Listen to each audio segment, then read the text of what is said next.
திருச்சி கிழக்கு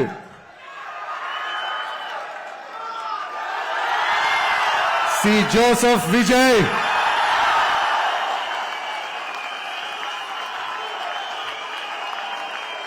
ஒரு தெம்பும் திராணியும் இருந்தால் ஒரு தொகுதியில் நிற்க சொல்லுங்கள். பெரம்பூரை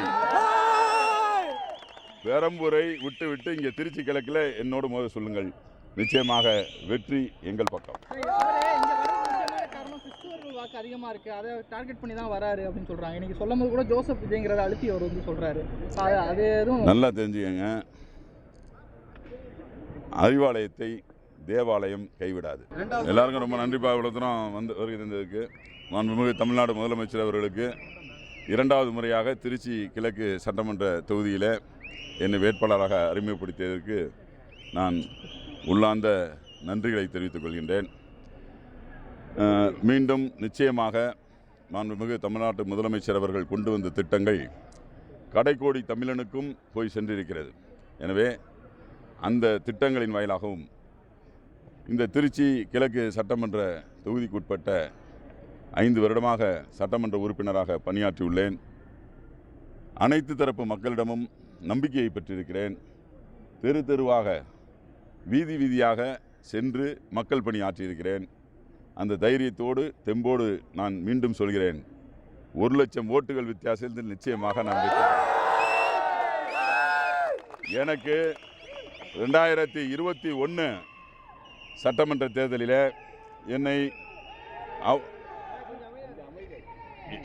என்னை யார் என்று தெரியாத சமயத்தில் கூட மாண்புமிகு தமிழ்நாடு முதலமைச்சர் அவர்கள் மீதும் துணை முதலமைச்சர் அவர்கள் மீதும் என் மீதும் நம்பிக்கை கொண்டு 54,000 வாக்குகள் வித்தியாசத்தில் வெற்றி பெற வைத்தார்கள்.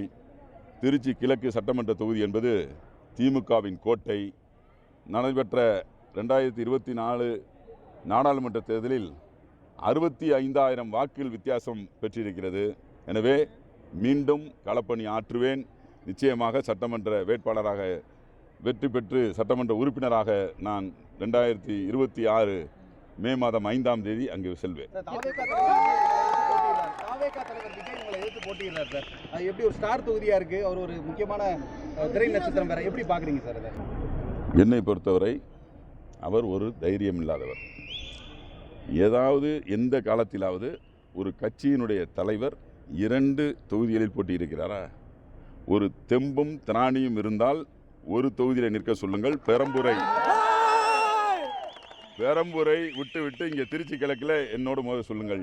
நிச்சயமாக வெற்றி எங்கள் பக்கம். வாக்கு அதிகமா இருக்கு, அதை டார்கெட் பண்ணி தான் வராரு அப்படின்னு சொல்றாங்க. இன்னைக்கு சொல்லும்போது கூட ஜோசப் விஜய்ங்கிறத அழுத்தி அவர் வந்து சொல்றாரு. அது எதுவும் நல்லா தெரிஞ்சுக்கங்க, அறிவாலயத்தை தேவாலயம் கைவிடாது. நல்லா தெரிஞ்சுக்கங்க, எங்களுடைய கிறிஸ்தவ மக்கள், இப்போ நான் என்ன கிறிஸ்தவன் தானே, கிட்டத்தட்ட 25 வருட காலமாக கிறிஸ்தவர்களுக்கான தேவைகளை பூர்த்தி செய்வதற்கான ஒவ்வொரு பிரச்சனைகளையும் அடிப்படையில் நான் குரல் கொடுத்திருக்கிறேன். சட்டமன்றத்திலே பல்வேறு தீர்வுகளை மாண்புமிகு தமிழ்நாடு முதலமைச்சர் அவர்கள் தீர்த்து வைத்திருக்கிறார். சரியா? அதனால் ஒரு கிறிஸ்தவன் என்ற ஒரு காரணத்திற்காக அவர் இங்கே வந்து நிற்பது எங்களுடைய திருச்சி கிழக்கு சட்டமன்ற உட்பட்ட கிறிஸ்தவர்களை ஏமாற்ற முடியாது. தமிழகம் முழுவதும் இருக்கக்கூடிய கிறிஸ்தவர்களை ஏமாற்ற முடியாது.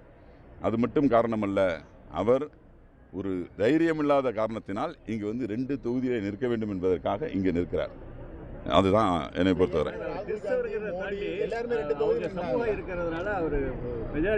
என்னென்ன அவர் எந்த சமூகத்தை நீங்கள் குறிப்பிடுகிறீர்களோ அதே சமூகத்தை சார்ந்தவன் தான் நானும். என்னை ஏற்றுக்கொண்டவர்கள் திருச்சி கிழக்கு மக்கள் ஏற்கனவே. எனவே 5 வருடம் நான் சமூக பணியாற்றியிருக்கிறேன், சமூகத்திற்காக பணியாற்றியிருக்கிறேன், மக்களோட மக்களாக வீதியில் நின்றிருக்கிறேன். போராட்ட காலங்களிலே பல்வேறு போராட்டங்களிலே கிறிஸ்தவர்களுக்காக போராடியிருக்கிறேன். என்றைக்காவது ஒரு நாள் இதே பாரதிய ஜனதா கட்சியை எதிர்த்து கிறிஸ்தவர்களையும் சிறுபான்மை மக்களையும் இஸ்லாமிய சகோதரர்களையும் ஒடுக்குகின்ற அந்த பாசிச சக்தியை எதிர்த்து என்றைக்காவது ஒரு நாள் குரல் கொடுத்திருக்கிறாரா? கட்சி ஆரம்பித்து இத்தனை நாட்கள் 2 வருடங்கள் ஆகிறதே, கிறிஸ்தவர்களுக்காக இஸ்லாமியர்களுடைய பிரச்சனைகளை பற்றி ஒரு நாளாவது பேசியிருக்கிறாரா?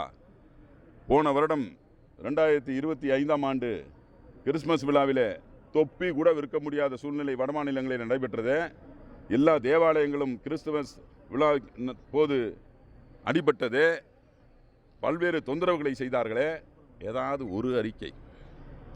ஃபாதர் ஸ்டேன் இதே மண்ணிலே, ஃபாதர் ஸ்டேன் சாமி அவர்கள் பிறந்த மண்ணிலே அவர் சென்று மலை கிராமங்களிலே பணியாற்றிய போது அவர் எவ்வாறு துன்புறுத்தப்பட்டு இறந்தார் என்ற செய்தியெல்லாம் உங்களுக்கு தெரியும்.